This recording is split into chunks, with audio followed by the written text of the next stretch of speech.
Hello there, everyone. Gen X Man back with another Super Saturday. Boy, it got hot out of nowhere. Excuse me if I'm all flush and such. Had to carry a dresser down into the basement for the old lady. It is it is prime staining weather. So there you go. But I'm jumping on here and we're gonna be doing a twofer for this Saturday. We're gonna be doing two videos. This is the first, and I think I figured out after watching the behind the scenes for Superman Day, I think I figured out what is bugging me about James Gunn's vision for Superman. And like they say, the devil's in the details. So I believe Gunn has grounded Superman too much.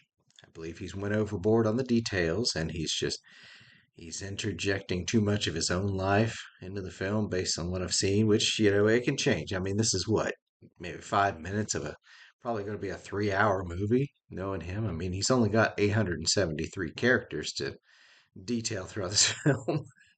I'm kidding. It does kind of look like that, though. But yeah, we see in the previous trailers, this was actually a point I thought of the other day, and I was like, well, I'm going to wait till I have something else to talk about before I just sit down and make this point. But the point being is that too much detail can kill it. And I think I definitely think he's at the risk of old yellering it, or hopefully he won't. I want to eat my foot on this. Let me be clear. I want this to be another Wonder Woman where I dumped on Gal Gadot and then I ended up eating my foot. I want that because I love Superman.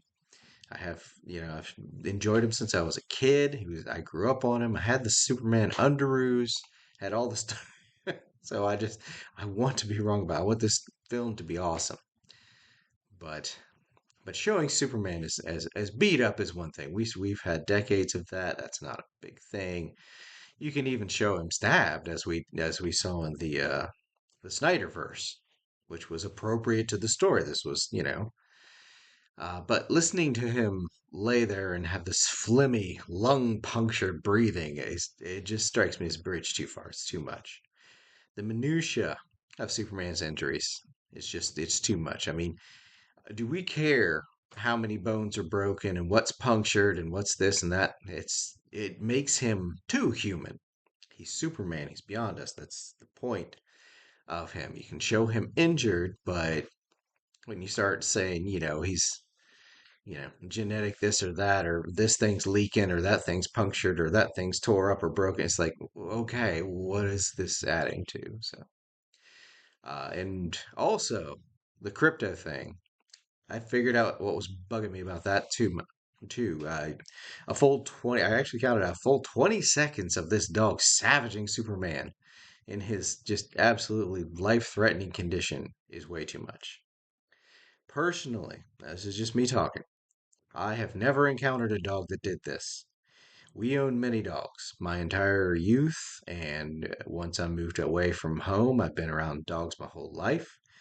I've never seen a dog pounce on and bite someone who's injured. I mean, maybe accidentally, but even that, I mean, I have always seen and encountered many, many times the exact opposite. Dogs going out of their way to be gentle, even being nervous and unsure about being near someone who's injured or sick, often just, you know, tentatively curling up next to them, always seeking us out if we're feeling down or wounded or whatever. And I was like, it's just such a different animal than I've encountered my entire life that I looked up. I had heard his inspiration for crypto was some rescue dog he had. So I looked it up and there it is on his Instagram. That crypto was inspired by his own dog Ozu. And Ozu apparently was rescued from a hoarding situation with 60 other dogs abandoned in a backyard with no human contact. 60. How big was this backyard? What were they? I mean, I've watched hoarders, I've watched animal rescue videos and such, so I can imagine what it must have been like, but it was just absolutely inhuman. That, I'm not going to get off on a tangent about that. That ticks me off. Going back to Ozu. So apparently the poor thing, no human contact, pretty much abandoned a backyard, 60 dogs. So you're like, okay.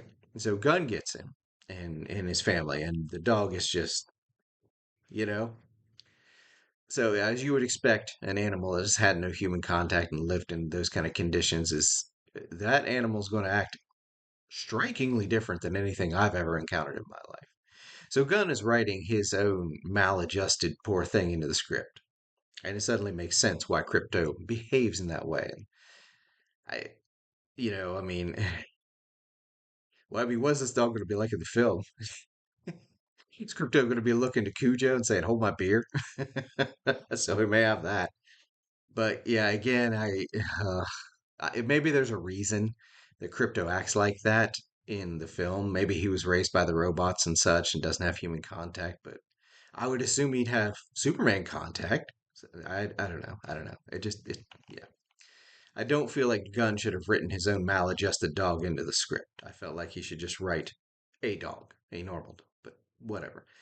Again, he's probably saying, "Oh, this dog hasn't had human contact all its life." So again, we're drowning in the details. It's like, I mean, the entire point of this dog being maladjusted is so that it can pounce and jump on a mortally wounded Superman for cheap laughs, I guess. I didn't laugh. I was like, "Oh God, it's horrifying," which is a common theme in the presentation I've seen so far. It's just like, ugh. And but moving on to the next point, I understand intellectually why the sunblast makes him scream when he's healing. But why did we need that? Why did we need Superman screaming like he's trapped in a car fire? I mean, sunlight has universally been represented in Superman media, to my knowledge and experience, to be a healing, bathing light that lifts him up and empowers him in a gentle, inspiring way. So you have that moment where it's like, oh, and not blasted into him with barbaric cruelty, where you're just kind of like, oh God, oh. So again, here I am watching this, just being instead of being like, oh, Superman, I'm like, oh, cool. So we're seeing a theme here, and it's the grotesqueries of his wounds, how they're represented, the horrific nature of his healing. All of this makes a Superman that's just disturbing, and this is exactly what's meant in that one should avoid too much detail in a story that doesn't serve the character and such. I mean, maybe it serves the overarching story and plot, but again, right now it just seems grotesque and disturbing. And moving on to another point, Pa Kent looking like one of my neighbors instead of a Hollywood star. Grounds him just a bit too much, I didn't really care for Kevin Costner's Pa Kent, but he worked, It was just like, oh yeah, And the fella from the 70s films nailed it, so that was pretty good. But then you got this guy, and I'm like, oh my God, that's my neighbor. So that's just, and also the other point was Superman and Lois being really affectionate. There was some interview where Gunn was talking about how those two actors had such chemistry. I'm like, yeah, I can see that. His tongue's halfway down that woman's throat. So it's just like, again, it's just a bit much for Superman. Ugh, and he says, Gunn says in the trailer, it's just like, as a child, I loved the purity of Superman. And I'm like, purity, when everything I've seen has him just absolutely drowning and being buried in the crude details of being human, and it's distracting, and it's just kind of like I can't watch the film and be like, oh, Superman, because I'm just like, oh, I'm just doing this all the time, like, oh. So, and in that new behind the scenes, there's a lot of corporate talk and corporate layers laced in there. The actors keep repeating, they're launching a new era. It's a game changer. This is the beginning, which again, it read less like, oh, this is a great Superman story, or we're talking about Superman. It begs the comparison to the FOMO, they call it, fear of missing out. Like, you want to come see this because this is the beginning. You're going to miss out. That was my takeaway from the behind the scenes, and lacing in, my revelations about the previous trailers. I finally nailed it down, and I'm like, this is, I don't know. I don't know. Again, I want to eat my foot, but we're gonna see. So in conclusion, if I were tasked with a Superman, I would have dialed way back on the details, had it way more inspiring and such. But then again, I mean, we've had that. Do we need it again? Yes, I believe we do. But I just wanted to jump on and offer that in a real quick little video here. Now that we have the behind the scenes teaser trailer thing, whatever it is, the hype reel part three, and I'm sure you're going to hear me jump on here and say something if we get yet another hype reel. So again, come on, let's all cross our fingers and hope that I am wrong. Hope that I'm dead wrong about the film and that it's amazing and everybody's going to love it. Blah blah. We'll see. Anyway, that's all I've got for this first video here. Be sure to turn in for the next one.